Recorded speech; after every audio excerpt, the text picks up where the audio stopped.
ஹரித்வார் பொறுத்த வரைக்கும் ஹரித்வார் தோண்டியதே வந்து பார்த்தோம்னா இப்போ நம்ம அந்த மந்தாரமலை கடைந்தது, இந்த பார்க்கடலை கடைந்த பொழுது கருடர் வந்து அந்த அமிர்தத்தை எடுத்துக்கொண்டு போனது அது சிந்திய ஒரு துளிதான் அப்படின்ற மாதிரியான விஷயமா சொல்லுவாங்க. அது ரொம்ப விசேஷமான விஷயம் இல்லை. இந்த மாதிரி வேற எதுவும் நம்ம வேற எந்த ஊர்களுமே இந்த மாதிரி நம்ம வந்து கேள்விப்பட்டது கிடையாது. நான் கேள்விப்பட்டது இல்லை கண்டிப்பா. ஸோ இப்போ அந்த ஹரித்வார் வந்து வேற என்னென்ன விஷயத்திற்கெல்லாம் மகத்துவம், இது இந்த கருடருடைய ஸ்டோரி என்ன இது ஆக்சுவலா? ஹரித்வார், அதாவது ஹரித்வார் வந்து உத்தரகண்ட் மாநிலத்தில் ஒரு முக்கியமான ஒரு ஸ்டேட். ஹரித்வார் அண்ட் ரிஷிகேஷ்.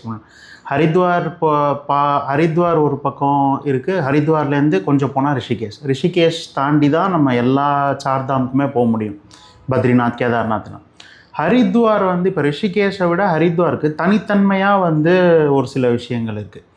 அதாவது ஹரித்வாரோட முக்கிய கோயில்கள் 3: மான்சாதேவி, சண்டி தேவி, அப்புறம் மாயாதேவி.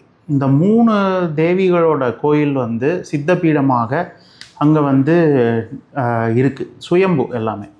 இந்த மானசாதேவி அப்படிங்கிறவ வந்து சிவனோட மனசுலேருந்து தோன்றியதாகவும் கஷ்யப முனிவரோட தபஸ்லேருந்து தோன்றியதாகவும் மகாத்மியம் தேவி பாகவதத்தில் இருக்குது. இதில் ஒரு டவுட்டு. இப்போ கஷ்யப முனிவர் அப்படின்னு சொல்லக்கூடியவர், இப்போ இந்த கந்தபுராணம் தமிழில் கொடுத்த அந்த கஷ்யப முனிவர்ல காஷ்யப முனி அப்படி சொல்கிறேன். 2 பேருமே ஒன்று தான். கஷ்யப முனிவருக்கும் அதாவது காஷ்யப கோத்திரம்னு வருது. அந்த முனிவர் தான் நீங்கள் சொல்கிறீங்க? ஆமாம் ஆமாம் ஆமாம். அந்த முனிவர் தான் வந்து ராவணனுக்குமே, அப்போ அந்த மாதிரி நிறைய பேருக்கு அவர் தான். நான் ரொம்ப ஒரு பிரஜாபதிக்கு உண்டான ஒரு ரிஷி அவர். ஸோ அந்த ரிஷியோட ஒரு சம்பவம் தான் வந்து மானசாதேவி அப்படிங்கிறது. அந்த மானசாதேவிங்கிறவ வந்து she has the ability to control snakes, அதாவது சர்ப்பயோகினி அப்படின்னு அவளுக்கு ஒரு பேர் இருக்குது.